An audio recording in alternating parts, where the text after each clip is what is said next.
Você está ouvindo o High Tech, o podcast que entrevista CTOs e Tech Leads com o objetivo de ajudar profissionais tech nos desafios do dia a dia. Olá, pessoal. Nessa edição estou com o Alian Pazeto, gerente de desenvolvimento de sistemas na Fagron Tech, empresa que potencializa a medicina personalizada através da tecnologia. Alian, é bom recebê-lo aqui no podcast. Como você está e de onde, em que lugar desse país que você está falando? Oi, boa tarde, aqui é tarde ainda. Estou em Jundiaí, tudo bem, Márcio? Tudo bem, pessoal? Tudo jóia. Estou falando de Jundiaí, tudo bem, tá calor, caramba aqui, estou até com o ventilador ligado do lado, tá um tempo ameaçando chover, mas tá sol ainda, mas tá tudo bem. Como é que Que tá? massa. Bom demais. Eu estou aqui em Anápolis, então a gente tem uma distância considerável aí entre Jundiaí e Anápolis, mas que não nos impossibilita da gente conversar e ter trocas, como a gente já teve, inclusive, antes aqui um pouquinho do próprio podcast. Alian, eu queria, para a gente começar, saber um pouquinho da sua trajetória, conhecer como você chegou, quais que são, pelo menos, os principais eventos, né, da sua carreira que proporcionaram, que construíram para que você se tornasse gerente de desenvolvimento de sistemas na Fagron. Bom, legal, vamos lá. O histórico é grande, lógico, então eu vou resumir aqui bastante, porque eu comecei a trabalhar cedo, com 14 anos, né, não na área de TI com 14 anos, mas fazendo serviços administrativos, office boy, e assim por diante, né, até chegar, de fato, a trabalhar, iniciar minha carreira de TI lá em meados de 2001 como programador, né? E de lá eu sempre gostei da área de TI, né? Sempre trabalhei sempre estive interessado nisso desde os 12 anos de idade. Então tecnologia sempre me fascinou e eu fui buscando sempre crescer, trabalhar nessa parte de programação, sempre foi a área de especialização dentro da TI que eu sempre quis. E naturalmente isso foi me moldando, né? Tive bons exemplos também durante minha carreira profissional. Tive uma ascensão muito rápida quando eu entrei num call center grande, na época aqui da minha cidade, chamava Software, e lá eu pude entrar como programador e sair de lá como gerente de TI, né? Então eu cuidava não só da área de desenvolvimento, como da área de infraestrutura de um grande call center, né? Que posteriormente até foi comprado pela Tivit, que é uma grande empresa de TI até hoje, tá? Sim. De lá para cá, assim, passei por algumas outras empresas, passei pelo Itaú, por consultorias diversas no campo de desenvolvimento de software, um misto sempre de gerente de projetos ou gerente funcional mesmo, ele na área de desenvolvimento, né? Gerente de TI mesclado com gerente de desenvolvimento. Então, essa parte de gestão já faz um bom tempo que eu estou, né? Desde aproximadamente 2006 para 2007. Trabalhando ou como coordenador, ou gerente de projetos, ou gerente de desenvolvimento de fato. E teve uma particularidade ali na minha carreira também, que eu fiquei muito voltado para a parte de agilidade, né? Então, assim, eu comecei a dar consultoria por fora, né? Trabalhava, tinha um emprego fixo ali, mas fazia consultoria nessa parte de agilidade, trabalhando conheci o Scrum em 2013, né? E de lá para cá fui me especializando mais nessa parte de agilidade também.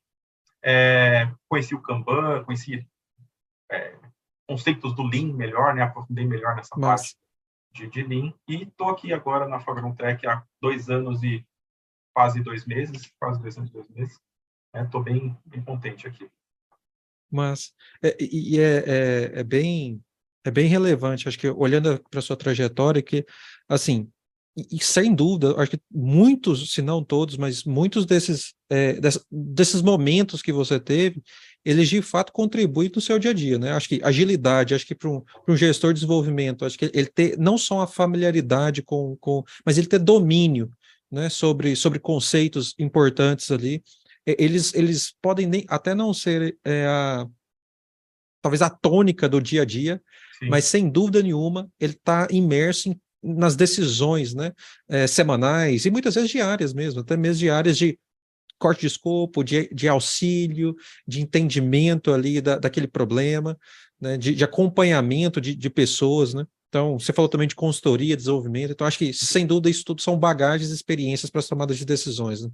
Sim, eu acho que esse misto tanto de na área de desenvolvimento, trabalhar com uma empresa onde desenvolvimento não era o core, eu trabalhei em várias empresas que o desenvolvimento não era o core, então era área de apoio, outras eu gerenciei como consultoria, era o core de desenvolvimento, mas o core de várias empresas, né? Eu fazia projetos para N empresas, às vezes 12 projetos em paralelo ou mais, e agora, de fato, estou numa área onde o core da empresa é um produto, né, um software.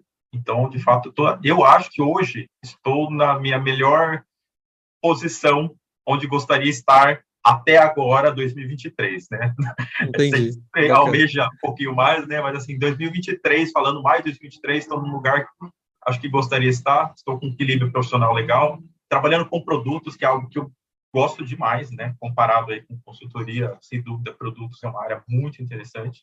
E todas essas experiências do passado, né? Unido também da parte de infra, que foi uma bagagem grande que eu tive quando eu trabalhei 9 anos em call center, né? Na TI de call center, isso me ajudou muito a construir minha carreira e saber lidar com as nuances aí, as adversidades que a gente enfrenta no dia a dia, né? Por mais que às vezes é coisa lá do passado, de 10, 15 anos atrás, mas se lembra, nossa, naquela época eu lembrei, tinha algo que me trouxe para agora, para ajudar a resolver um problema atual. Perfeito. E isso acontece às vezes. Massa. Não, isso lembro também de vários desses exemplos, de coisas que aconteceram há 10 anos atrás, e que, de fato, elas somam para que seja para sua tranquilidade, para tomar uma decisão. Não, eu já passei por questões um pouco mais complexas há 10 anos atrás, então, ou que até mesmo para nos orientar nas tomadas de decisões. Bacana. E você falou bastante de produto aí, e aí eu já ligando nessa questão, seja produto de back-office, seja de produtos que estão, de fato, contato direto com os clientes de vocês, qual tem sido o seu maior desafio técnico, dos seus times, no dia a dia aí, especialmente nos últimos meses, o que você elege aí como maior desafio técnico?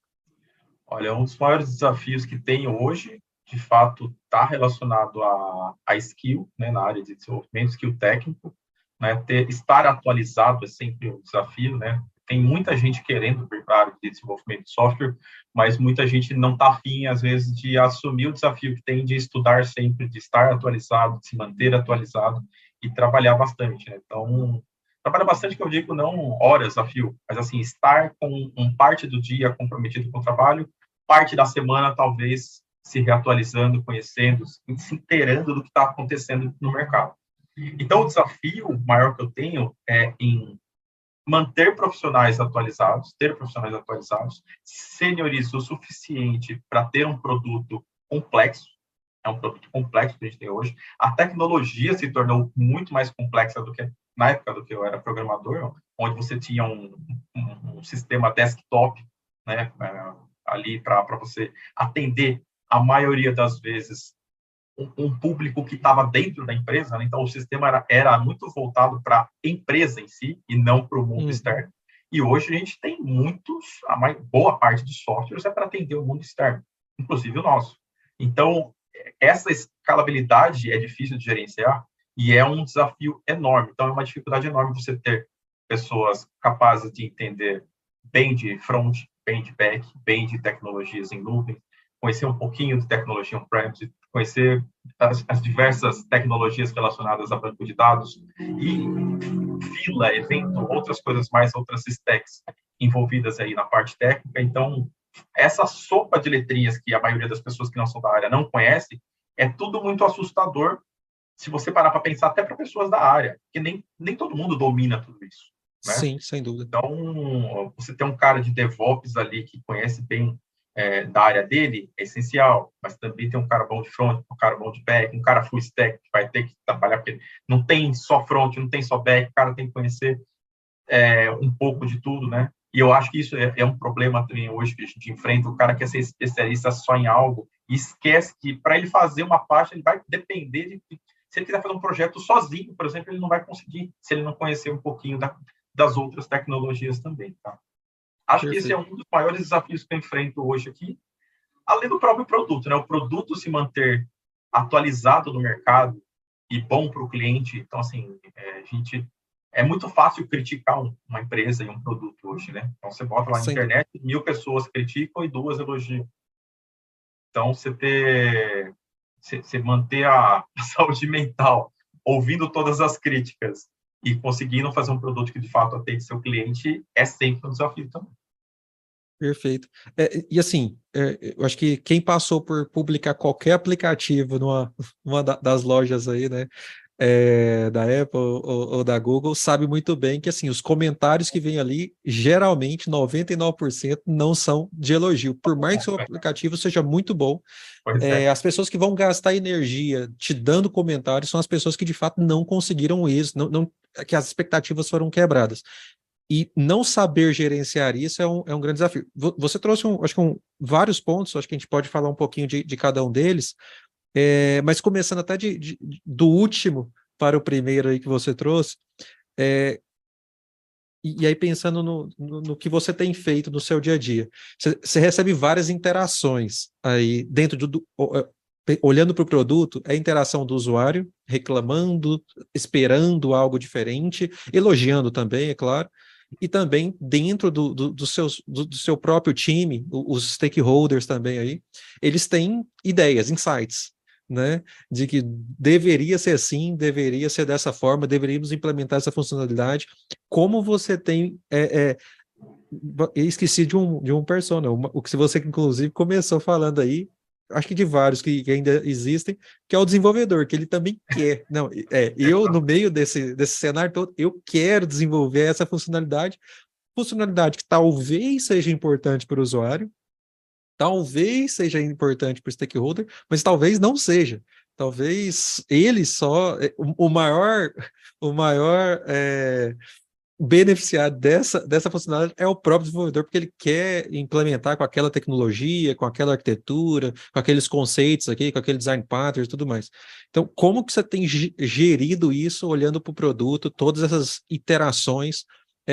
Eu imagino que não seja apenas você que tome todas as decisões do produto, mas como você tem gerido em cima de todas esses insights mesmo, né, que vêm de todos os lados. Sim, até explicando um pouquinho da gestão do produto, hoje, né, dentro da minha equipe, tem um gestor focado na área de produtos, e hoje ele é quem, de fato, gerencia, inclusive, os POs, os UX ali do nosso time, tá? Mas... Então, essa pessoa está, de fato, muito mais, 130% envolvida com a evolução do produto junto com a equipe dele, mas eu participo direto, ativamente, dou pitacos, apoio, bloqueio algumas coisas, aí de jeito nenhum, pelo amor de Deus, outras eu falo, toca e faz. Então, eu acho que assim, eu tenho hoje um time que me apoia bastante nisso, né? Então, tem uma camada ali de coordenação no time que está muito nesse front, junto com os desenvolvedores, com os testers, né, com POs e UX. Esses caras são fundamentais hoje para mim, para justamente ter um certo filtro e gerenciar essas expectativas, por exemplo, dos devs que querem trabalhar sempre com a melhor tecnologia, mas putz, tem que atuar no legado ali. Vai ter que atuar no legado, tem que mexer a mão na lama para corrigir ou para fazer melhorar uma funcionalidade que não é a crista da onda ali.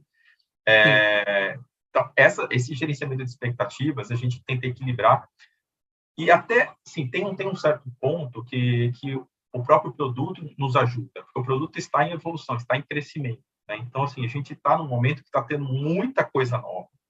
Então, muita coisa nova facilita essa gama de ideias, de sugestões, e uma galera até bastante engajada em fazer, né?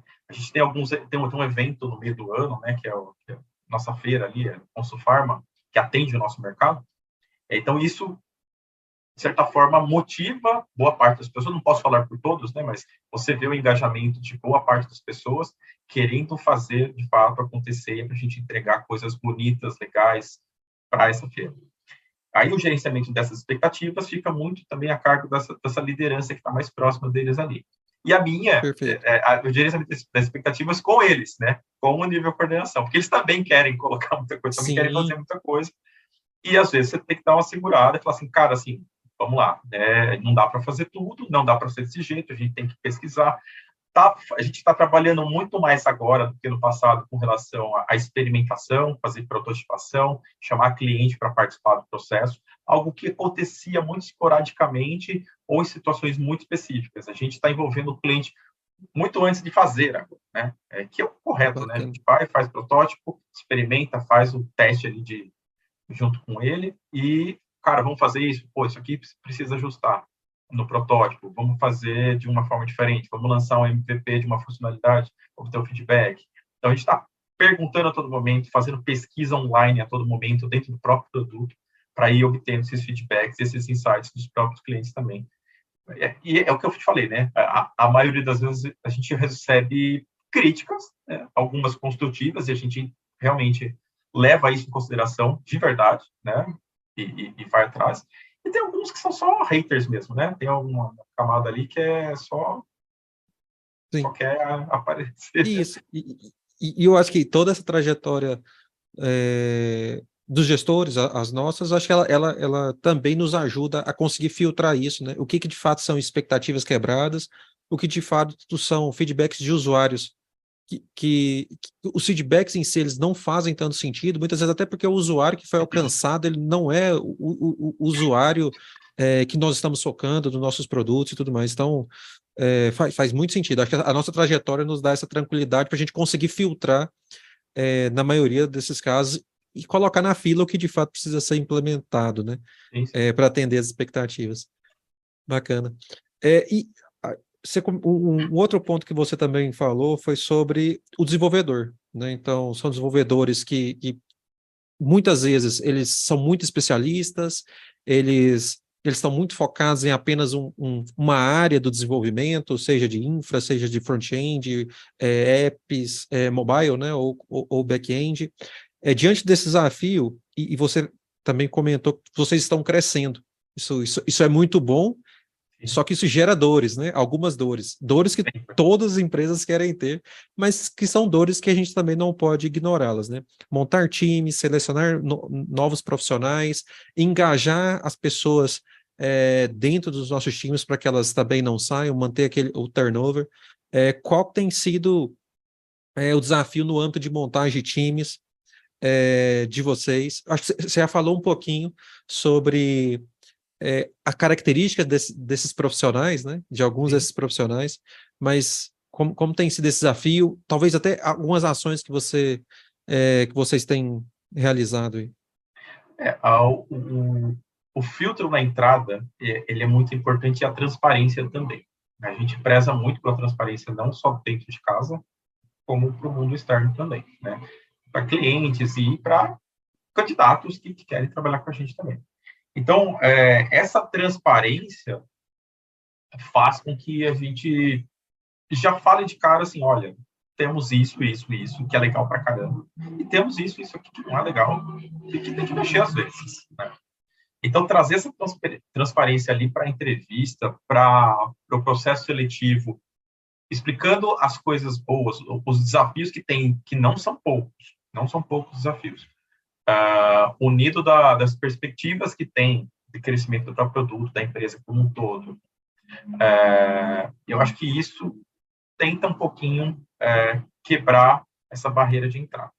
Mas sempre tem distorção, sempre tem falsas expectativas criadas dos dois lados, né?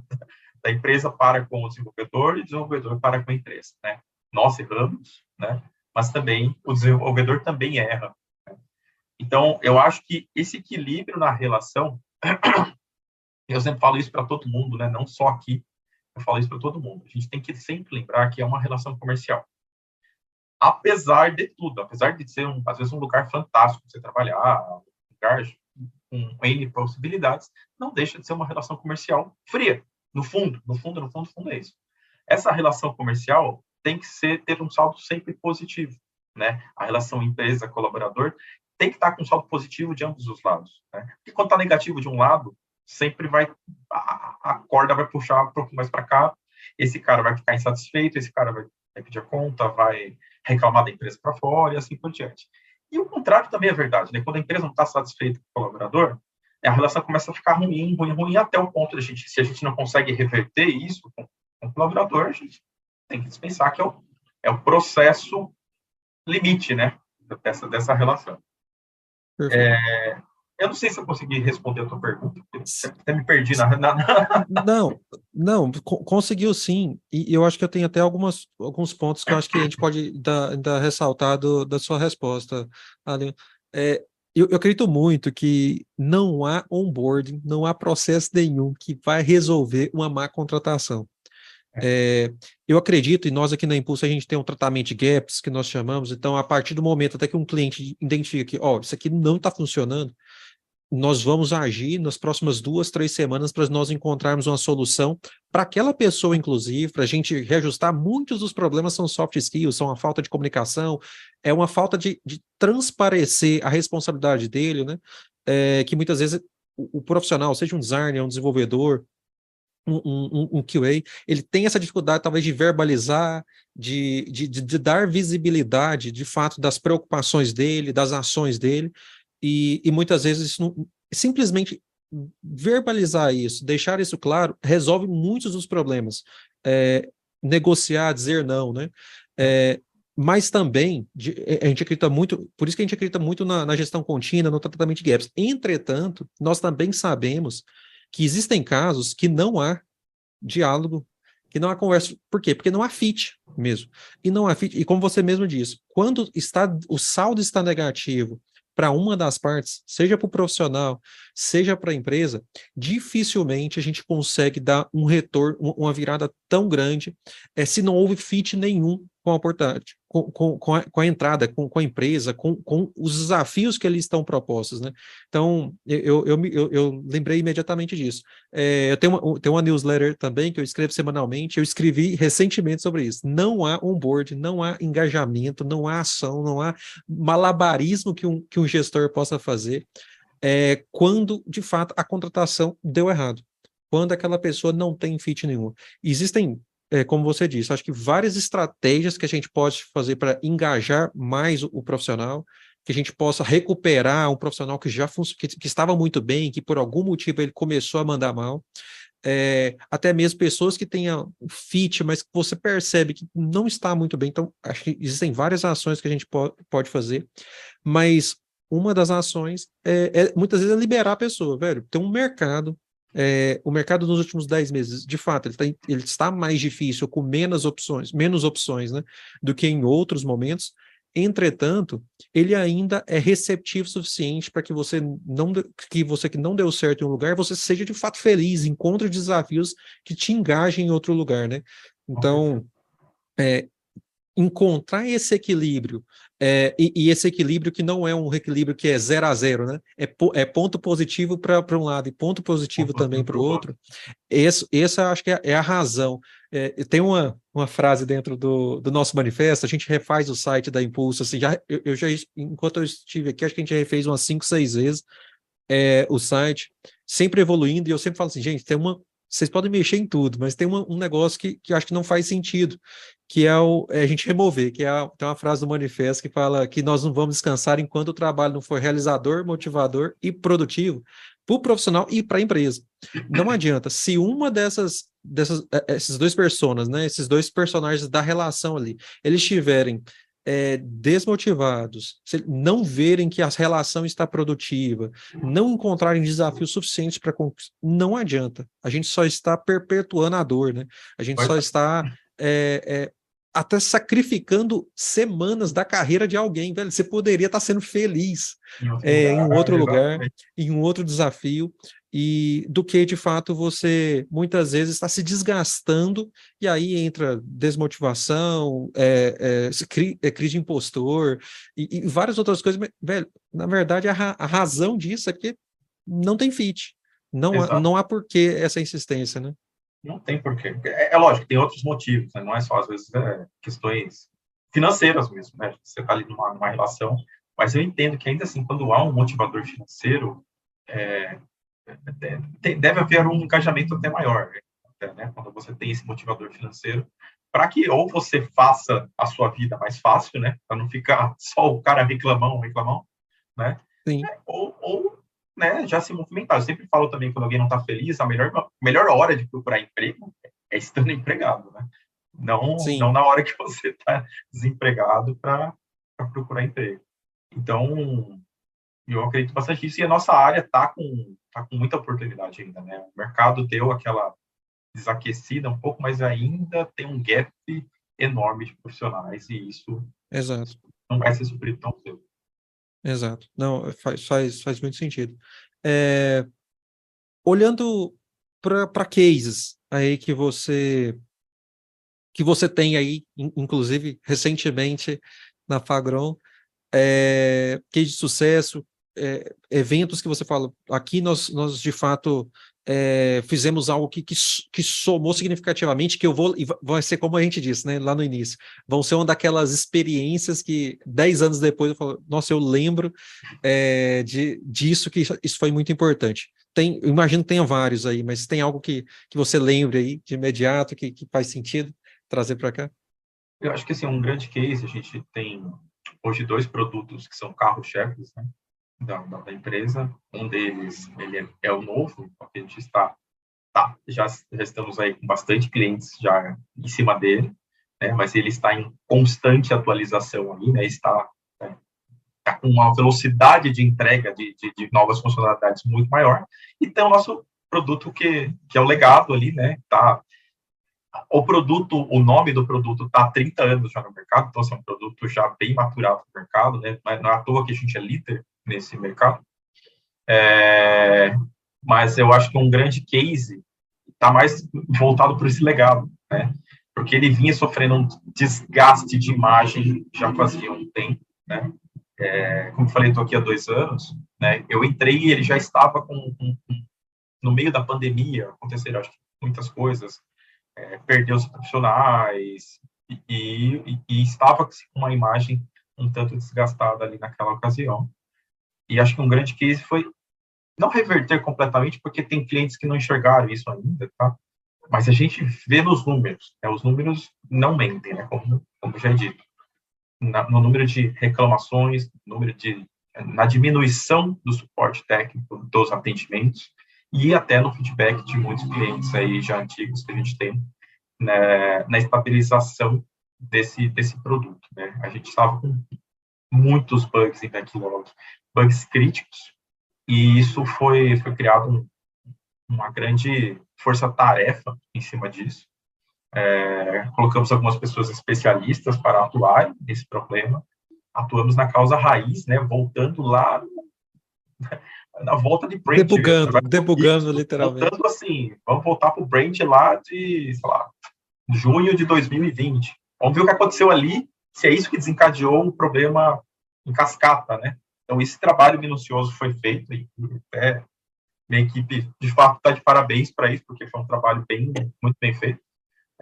E em apoio junto com o time do suporte, do comercial nosso aqui, que mantiveram, né, seguraram a onda, né? A gente não está no front, né? Os desenvolvedores, a área de desenvolvimento de produtos não está no front. Quem está no front é a área de suporte, a área de atendimento ao cliente, a área comercial. Então, eles recebem bastante isso, né? E filtram bastante, algumas coisas, lógico, bem direto para a gente, mas, assim, muito do filtro está ali para chegar até nós. Então, esse grande case reverteu bastante a imagem nossa, né, que estava um tanto desgastada com alguns clientes, e fez com que a gente conseguisse dar foco em outras coisas importantes e crescer. O ano de 2022 foi um ano de crescimento, não só de pessoas, né, mas de número de clientes mesmo. A carteira nossa conseguiu aumentar, né, e vem crescendo, continua crescendo.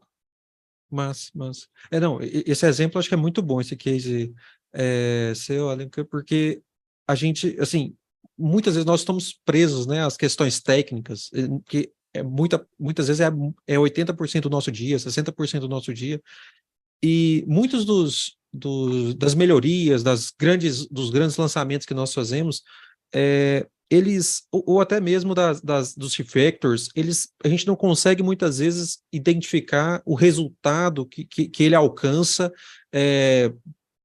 tão impactante no negócio como um todo. Eu acho que você traz uma questão... Né? Para reverberar, isso demora também, às vezes. Né? Isso, não é numa linha assim como é um commit, não é dessa mesma forma que os usuários entendem todo o que foi lançado, o que foi refeito, uma nova janela, uma nova aba e tudo mais.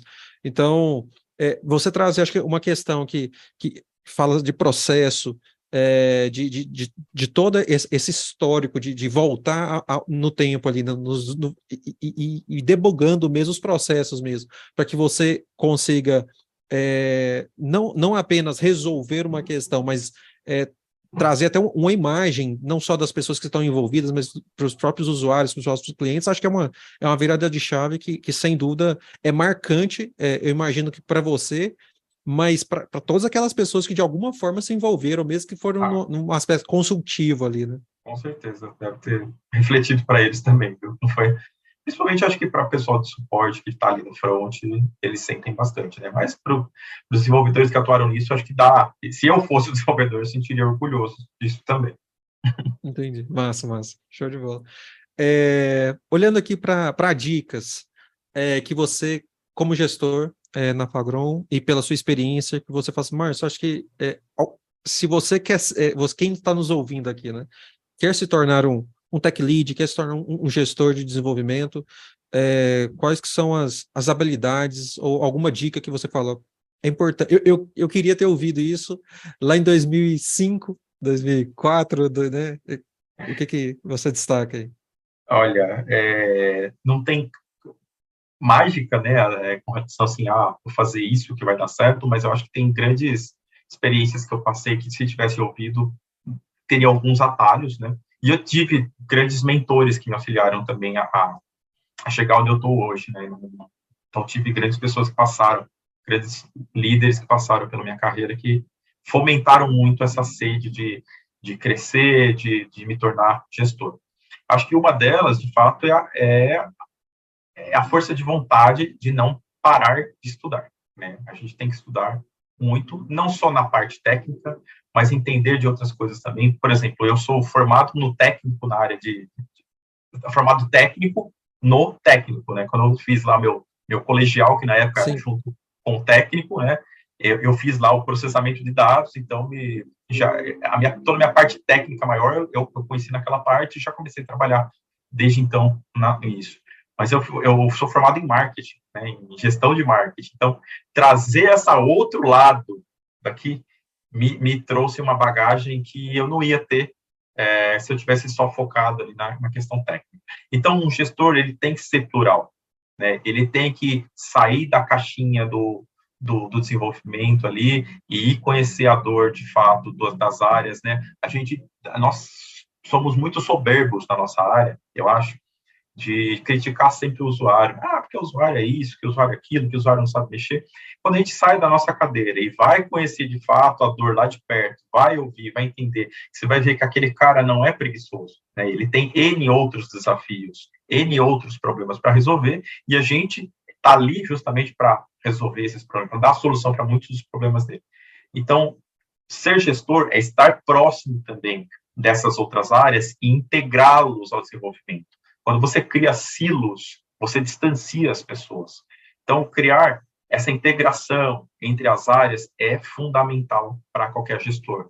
Você, obviamente, é bom blindar um pouco do seu time para que ele possa trabalhar, mas você blindar ao ponto de proteger do mundo externo, eu acho que... eu sempre costumo comparar a relação de gestor com a relação de pai, né? Eu sou pai de 2 filhos e, óbvio, né, que são distintos ali os papéis, mas tem muitos dos papéis que são muito integrados ali, o gestor e o pai, né? Quando você protege demais um filho do mundo externo, você acaba protegendo ele de um mundo frio que né? O mundo é frio, é ruim, de certa forma, né? Não é tudo, nem tudo são felicidades, então é criado numa bolha. Quando você protege mais o time de desenvolvimento, da área de negócio, das outras áreas, você poupa eles de enxergar a dor do outro.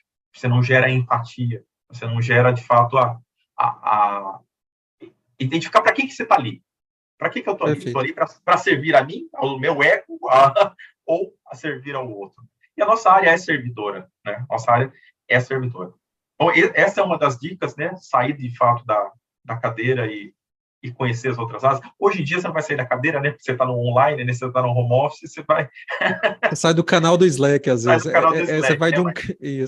Isso. Mas eu acho que falta muito isso. E um outro ponto que é a dica, que assim, eu vejo aí eu não gosto de generalizar nada, nunca, mas é um pouco, eu sou da geração, acho que da mesma que a sua, a gente tinha uma gana diferente, talvez, da de hoje, nem mais nem menos, acho diferente, que é a questão de não se contentar. Eu acho que assim, as duas gerações não se contentam facilmente com as coisas.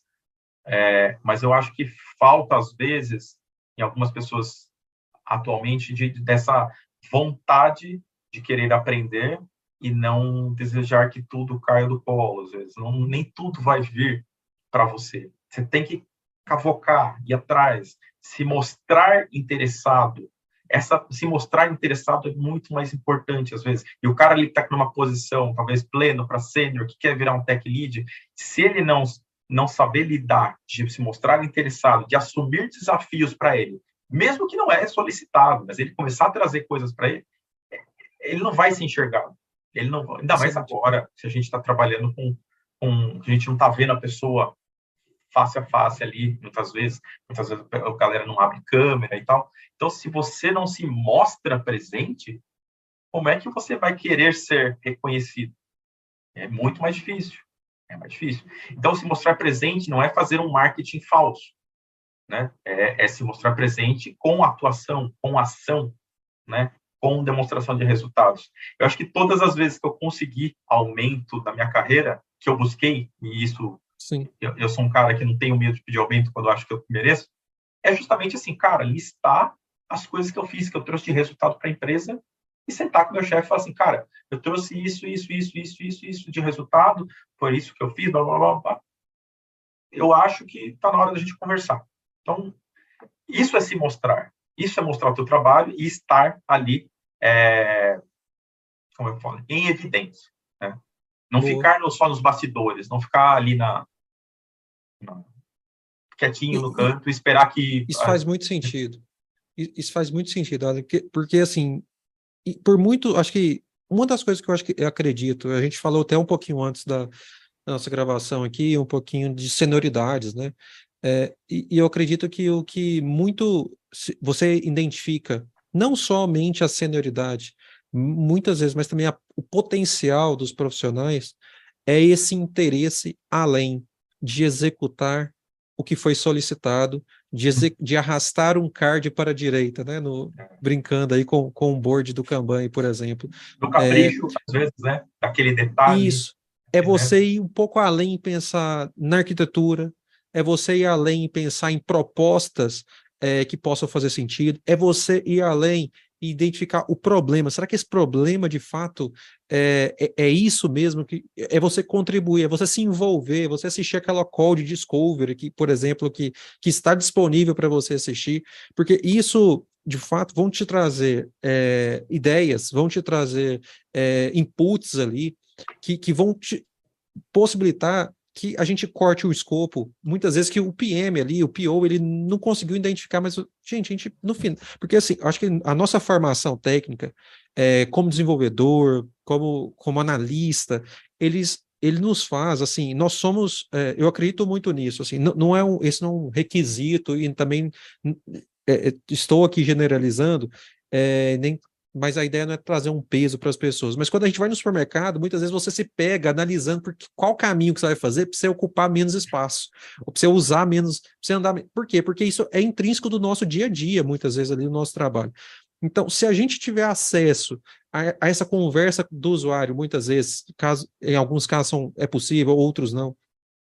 Mas se a gente tiver acesso no material que o PM fez, a gente consegue ir muito além de simplesmente de criar aquela função atendendo ao Solid e atendendo aos patterns. Não, a gente pode ir um pouquinho além e se envolver, ouvir, negociar, propor.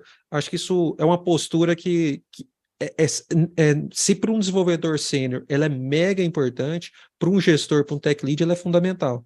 Porque se você ficar só nessa caixinha aguardando os inputs, aguardando os requisitos para apresentar as soluções diante das especificações já feitas, isso é muito pouco, né, para um tech lead, para um gestor de desenvolvimento. Então, para mim, eu acho que eu consigo até ver muita correlação entre os dois pontos que você trouxe, e aí entendo, acho que a gente tem um conflito de gerações, né? Então a gente que já está 15, 20 anos na área, com pessoas que estão chegando agora, e acho que a gente consegue, acho que você falou muito bem, existem muitas curiosidades em ambas as gerações, e acho que uma pode aprender com a outra para a gente continuar criando ainda mais perfis sêniores de gestores, de CTOs, de tech leads capazes não só de resolver pontualmente soluções, mas também de inovarem, de criarem soluções a partir de insights que ninguém tinha percebido, que para um PM,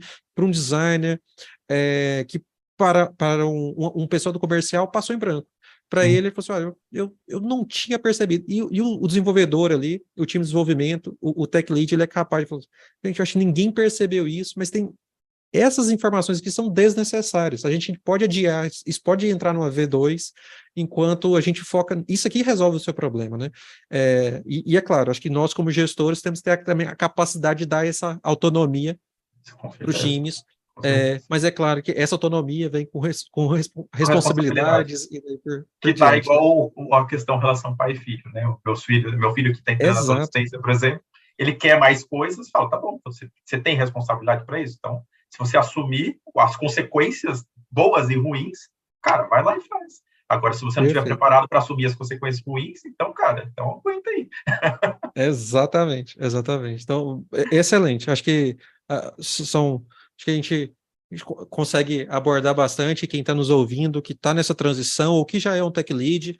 Eu acho que tem bastante informação aí, e muito possivelmente, se já está nessa jornada há algum tempo, já se identificou e viu vários eventos recentes aí que aconteceram na própria jornada dele. Para a gente fechar, Alan, a gente está montando um acervo aqui de livros indicados pelos nossos convidados.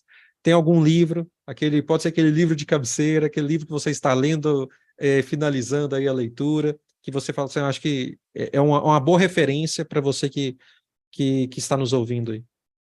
Bom, como eu comentei com você, a minha formação em marketing me trouxe outras visões, referenciais ali, né? Referenciais diferentes da área de TI, ali, né? Então, assim, um livro que eu recomendo muito é o próprio, é antigo já, né? Os 4 P's do marketing, o Marketing 4.0 de Philip Kotler, por exemplo, é uma boa referência, né? Foi um livro que ajudou bastante a abrir um pouco minha cabeça em relação a outras coisas. Mas eu gosto muito, além de livros técnicos e de gestão, eu gosto bastante de livros relacionados à história da civilização, história da humanidade, né? E o que eu estou lendo agora é o Sapiens, né, do Yuval Harari. É um israelense aí que fez é um best-seller, inclusive. Então, fala um pouquinho sobre desde o início da civilização, né? Ele conta um pouquinho desde o início da humanidade até agora. Isso traz lições